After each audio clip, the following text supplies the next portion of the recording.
දැන් ඔයා මොන භවයෙන් දාවේ මේ දරුවා? දන්නවද තමන්? මට අවබෝධයක් නැහැ. නෑ. එතකොට මේ දරුවා මස් මාංශ කනවද? එහෙමයි. හොඳයි. කැමතිද තුවාල ලෙව කන්න? නෑ. නෑ. ඇයි?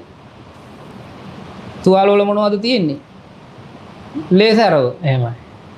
නේද? එහෙමයි. හැබැයි මේ වෙනකොටත් මස් මාංශ කනවා නම් පිලී වර්ගයක් කනවා නම් ඔයා ප්‍රායෝගිකවම ලේසරව ලෙව කන කෙනෙක්ද නැති කෙනෙක්ද? මගේ හිතට එහෙම අදහසක් එන්නේ නැහැ ඒක ආහාරයට ගන්නකොට. ඈ?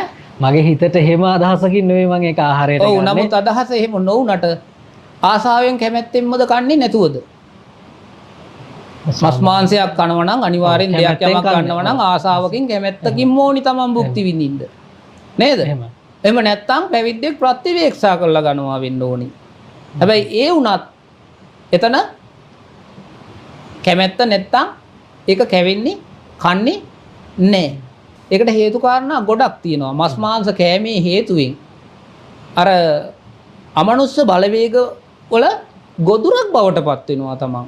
මොකද අමනුෂ්‍යයාගේ ආහාරයක් නේ මිනිස්සයා අරගෙන තියෙන්නේ. තේරුණාද? ඒ හේතුවෙන් අමනුෂ්‍ය ගොදුරකුත් වෙනවා. අනිත් එක තමයි මේ අද පවතින මස් මාංශ වර්ග අසාධාරණ ලෙස ප්‍රාණය නිරුද්ධ කළා ගත්තු දේවල්මයි තියෙන්නේ.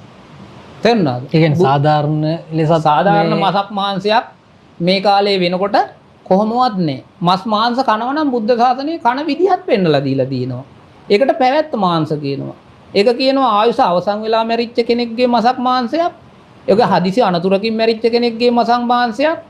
ඒ වගේම තමයි ලෙඩක් රෝගයක් වෙලා මැරිණු කෙනෙක්ගේ මසක් මාංශයක්. එහෙමත් නැත්නම් කවුරු හෝ මරලා ගෙනත් තියාගෙන ඉන්නවා විකුණන්න බැරි නම් මෙයා කරන්නේ මොකද කාලා ඉතුරු ටික වීසි කරා නම් ආන් එතනින් ඒක ඇහිඳගෙන ගිහින් කෑවත් ඒත් පාපයක් වෙන්නේ නැහැ. හැබැයි ප්‍රේතයෙක් වෙන්නේ නැහැ කියලා එතන සඳහන් වෙන්නේ.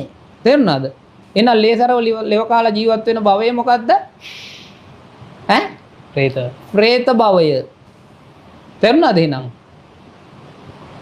එහෙනම් බලන්න සතෙක්ගේ මාංශයේ කඳ කය කපලා අරගෙන කොටලා කපලා තුවාල ගොඩක් හදාගන්නේ. මේ තුවාල ගොඩේ 3-5 ටිකක් තෙල් මිරිස් ටිකක් තවරලා කිරි රහ වුණවටද කන්නේ?